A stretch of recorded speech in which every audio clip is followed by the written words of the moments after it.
Greg the Hammer Valentine, a very confident Freddie Blassie.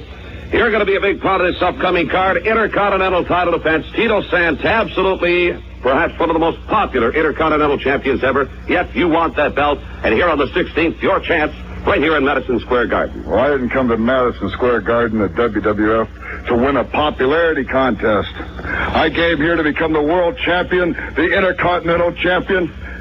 That's right, Santana. I seen you barely escape with your belt the last time in the Garden. Paul Orndorff.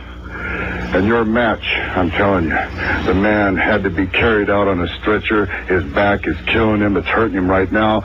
If he gets back into the ring in Madison Square Garden coming up on the 16th, the man is a fool because I'm going to attack him. I am the master of the figure 4 leg lock. If I don't get your back, I'll get your leg. It's all over for you because the Hammer is coming down. Greg the Hammer Valentine is going to be the Intercontinental champion, Tito Santana. All right. I thank you very much. By the way, other great... All right, you heard it. A blast from the past. Let's bring him up. WWE Hall of Famer Greg the Hammer Valentine. Greg, welcome to the show. Good afternoon, gentlemen. Good afternoon to you. And how was that for a blast down memory lane?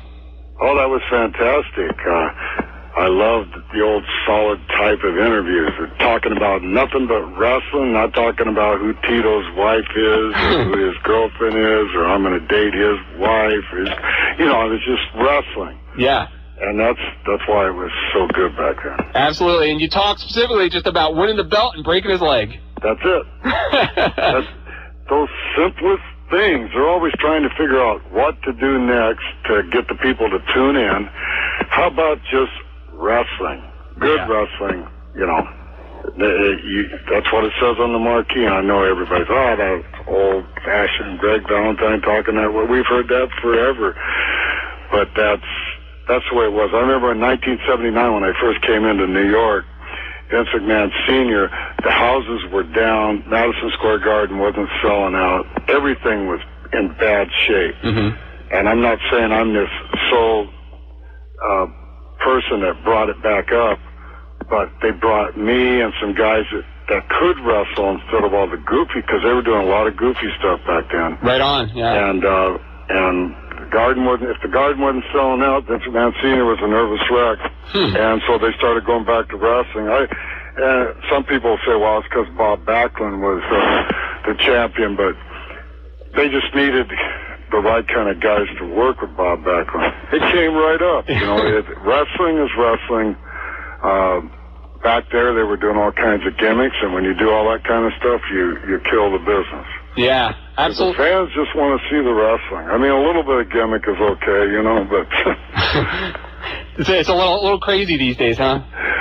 Yeah, it's hard to follow. And another thing, today, I just wish, that they would leave the belt on a champion, so as long as, I don't even know who the world champion is, and I don't know who the world tag team champions are.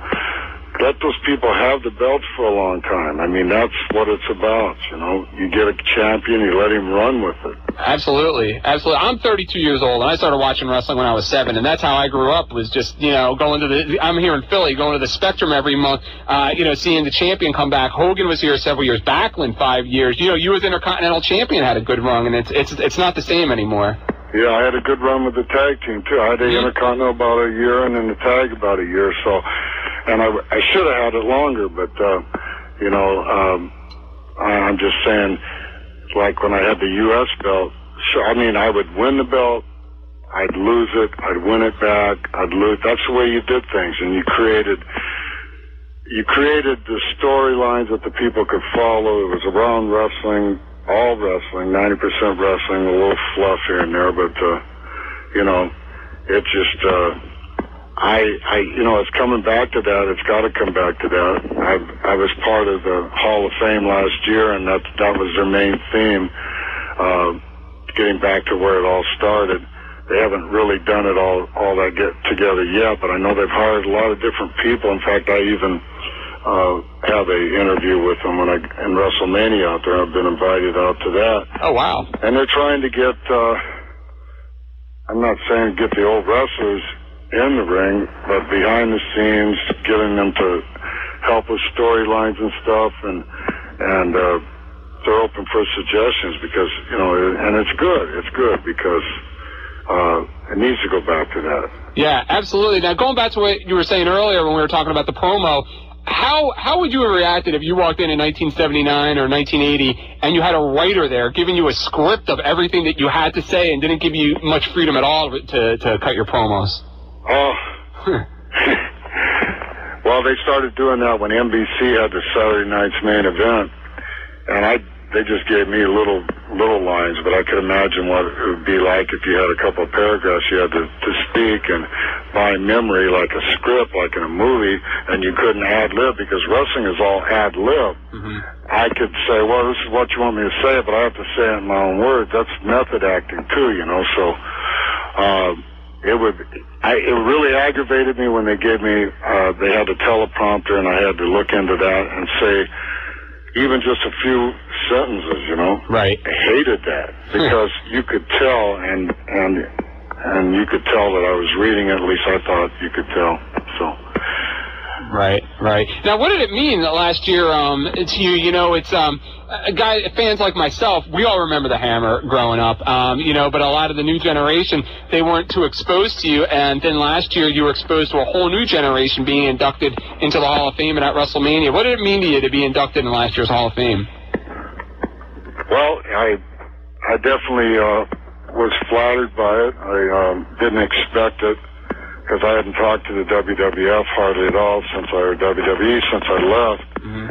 But I didn't leave on bad terms or anything. You know, I just was, you know, out of a job. Yeah. So I went other places, and I managed to stay. I've never done, honestly, gentlemen, I've never done anything else in my life to subside or, you know, add some income in my career, in my 35-year career of wrestling. I've never done anything but wrestle. Wow. I never drove a cab on the side. I never shined shoes. I never sold cars. Keep it afloat, you know. I'm not the wealthiest of all the wrestlers, obviously, but, you know, Hulk has got lots and lots of money, and Flair does.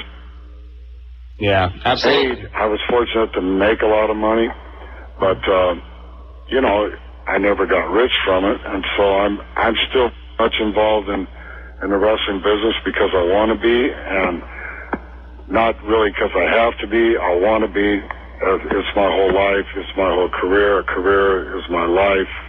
And when they brought me back into that Hall of Fame, it brought life back to my career. Now I'm being recognized. I still do a lot of independent wrestling. I go around and give seminars at different wrestling schools, like a package, and you know, they bring me in to wrestle, then I talk the next day and teach the guys, talk to them, mainly just talk to them. Mm-hmm. WWE Hall of Fame really helped me in that part of my career. Plus, I'm getting ready, got a lot of stuff written down to put my book together, and it's just a different phase of my career. What the WWE wants to talk to me about, maybe they want me to help them, you know, be an agent. I don't really know if Greg Valentine be a good agent. I might be. I could be a good sergeant. They want me to be a sheriff in this upcoming movie that I'm going to do, which I don't even know the name of yet. I got a script here, but if they want me to be like a sheriff and rock down the halls and say, okay, you guys, let's get it together, you know, I could definitely do that. I could definitely teach, and I could definitely see the quality. I would just like to be able to watch matches, quality, and be the guy that could go in and say, that stunk. Right. You need to change that. That stunk. You hit the guy 15,000 times in the head. The first punch should have knocked him out, but you hit him 15 times. Come on. Absolutely. And, you know, I remember watching you growing up, and such a big part of your game was just the facials alone, and I think that's a real lost art today. Yeah. You know what, these kids, they get out there, there's some good ones, but the expression, they forget that their expression and they can get so much by less meaning more, and everybody's heard that, and that's what they got to go back to, because you've got to slow it down. You've got to believe in yourself, so much that the people in the front row and up there in the popcorn seats, they believe in you too. But that only comes after years and years of pounding and wrestling, psychology like that. It's also physical. Back in the old days, they used to, when I broke into business, everybody on top, everybody who was in the main events were 45 years old plus. There was nobody, maybe the underneath card was all young guys. Right. And the reason for that was they figured it took 10 years to become a polished worker and to pay your dues and know the psychology. And I don't think it takes that long. Now, especially, kids are smarter, but they need the right direction. The torch was never passed the right way. Yeah. You should have had the old guys there, like myself and Tito, passing the torch to who's on top now, and then on down the line. And I could go out there and wrestle with any of these young kids and teach them more in just a couple matches down the month or whatever, a couple months of matches, and more than they'd ever learn. You know, that's what happened. They don't pass the torch the right way. They haven't been. Yeah. They retired all of us, and there's some guys, I understand it. A lot of guys are passed away. They're not around anymore. There's a lot of guys that don't want to wrestle anymore because they're hurt. I'm physically able to. I still feel good. I'm in good a shape as Flair, and maybe better.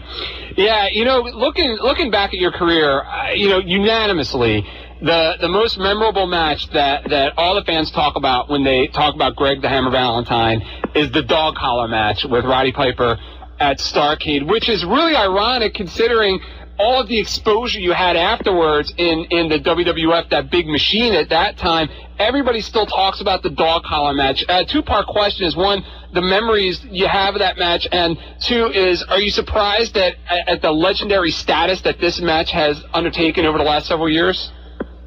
Oh, you know, yeah, I was surprised, but even when I was in the WWF on top, late 80s, early 90s, whatever, people would walk up to me and they would mention that match to me. And it was one of the first matches that I think they put out a lot on videotape, and it just got around, but it was such a unique match. And I think also the quality of the match, because we were really whacking the hell out of each other, and people just want to be able to believe in something, even they know that the finish is fixed or whatever they think, they want to be able to believe in it. Right. They want to watch a good movie.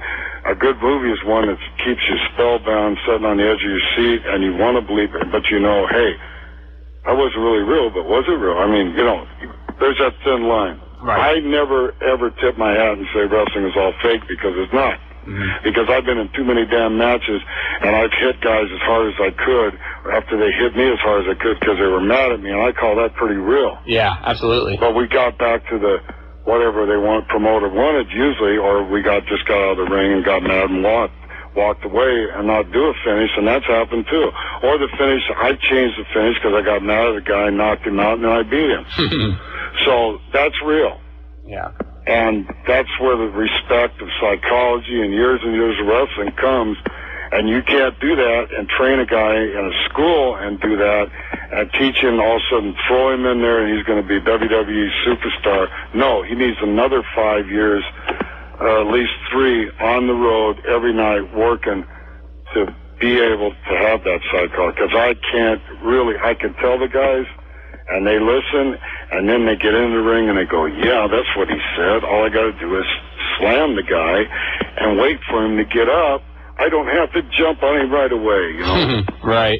Did you and Piper have any house show matches before that with the dog collar, or was that the first time that you guys wrestled with the dog collar? No, we were used to wrestling each other because I did that was the blow off of a 2-year feud with Piper. Right. That match. And believe me, Piper didn't like my style of wrestling. We were good friends. That's the only reason why we made it a lot of money together, because he didn't like my style because I hit too hard. And I didn't like his style either. But then we meshed together and we ended up, he improved his style, I improved mine. He never liked to work as stiff as I did, what I'm trying to say. Right. And a couple times he knocked me out, and I mean, he hit me as hard as he could because he used to be a Golden Glove boxer. Right. He was so pissed off at me because I wouldn't go home one night and it was raining someplace, and he said, let's go, and I didn't want to, and I was being belligerent. And he hauled off and hit me as hard as he could. And I'm standing in the ring, and I'm like, I'm just dazed. I didn't go down. Right. He grabs me and he bulldogs me and runs my head all the way across the carpet, or all the way across the canvas of the ring. I swallowed about 3 gallons of water. I came up, I was laughing, and he was laughing. I said, okay, go ahead, let's go home. So, I mean, that was real. And then we apologized, and you know, I don't know if I could beat him up for real, and he doesn't know if he could. I still, you know, now Piper, I could definitely beat Piper. Because he's got 2 plastic hips, and he hasn't held together as good as I have. So I could definitely beat him now for real. But back then, I didn't know, because he was a Golden Glove boxer from Canada. Right. That's where he got his start. He's a tough guy, and he don't look it, believe me. And that's why he made so much money, because of his mouth. And then they go, well, the average guy goes, I could whip his ass, just get me in the ring with. And that's how he drew money. Right, right. And he's again, a great guy. Yep, and again, we're talking to WWE Hall of Famer Greg the Hammer Valentine. Following up on that, you guys did a really strange thing for that time. You know, back when you guys made the jump to the WWF at that time, right after Starrcade, you know, Piper was doing his Piper's Pit, and back then, when you would see a guy come on WWF television, even if he was in the business for 20 years, Vince would never acknowledge the history or the past, and you guys had that Piper's Pit together where you subtly acknowledged the past between each other. Now, was that something that you guys did on your own, or did you have to get clearance from the office for that? Well, there were so many people. Being Piper and myself had so much respect for what we did down there.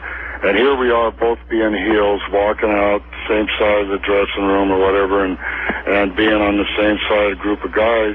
We're connected, but we're not connected. And so we just wanted to kind of like, hey, forget the past. We're together on this deal now. Money's more important than fighting each other, that sort of thing. And we asked if we could do that. And they said, sure, that would be good, because they didn't realize it. They're in their own little bubble. Nobody else watches anything but WWF or WWE. They're in their own little bubble there. They didn't realize what a strong audience the NWA had. Right. And the Atlanta TBS, and they showed that match down there on tape. So, you know, it was a big deal. And it was the first Starrcade, too, so. Yeah, absolutely. I only have a few minutes left with you here. Going back to that Starrcade, it had since come out in a couple of different books, and everybody's acknowledged it, that Vince Jr. at the time made a pretty serious offer to Harley Race to no-show Starrcade with the belt and jump over to the WWF at that time. If that had happened, how do you think that would have affected Starrcade and just the overall wrestling business? You know, I don't know to confirm that story, and I won't say that's definitely what happened, but, you know, there's a lot of stuff that goes on behind the scenes. If that would have happened, the WWF, well, they took over everything anyway, but right. it had been a more sudden death for the NWA that was WCW. It was gonna fold anyway. Except for way back in 97 that's not that long ago, but I think 96, 97 when they got Hogan and Nash and those other guys. Yeah. They really had a serious threat going as being at least a number one company spot. They had that for a while. Yeah. So Vince moved in and got them. But I think the business needs different leagues. It needs different companies. It needs competition. It always has. Because if you have competition, it always makes the other one do better, right? Absolutely. And that's my final word on that. I love competition. It's only good business. That's what America's about. Yeah, absolutely. Now, your dad, your father, his ribs are legendary, especially over the last few years with a lot of guys from his era that have put out books or done interviews. They're always talking about your dad's ribs. Did he ever pull ribs like that at home? No, that wasn't allowed. But everybody heard about him. Did he ever get you when you started going on the road? He played a few friendly ribs on me, but that was it, you know. Yeah. Did any of the guys from his era ever try and get a receipt on him by taking liberties with you in the ring, by getting stiff with you? You know, I don't know. Those were hard shoes to fill, or hard. It was hard following in the shadow of Johnny Valentine, definitely. And when he had that plane crash, it was crippled. Everybody finally felt sorry for my dad, and so it took the heat off me too. Most of those guys that he played the ribs on, they were a different generation. They were retired or gone. Right.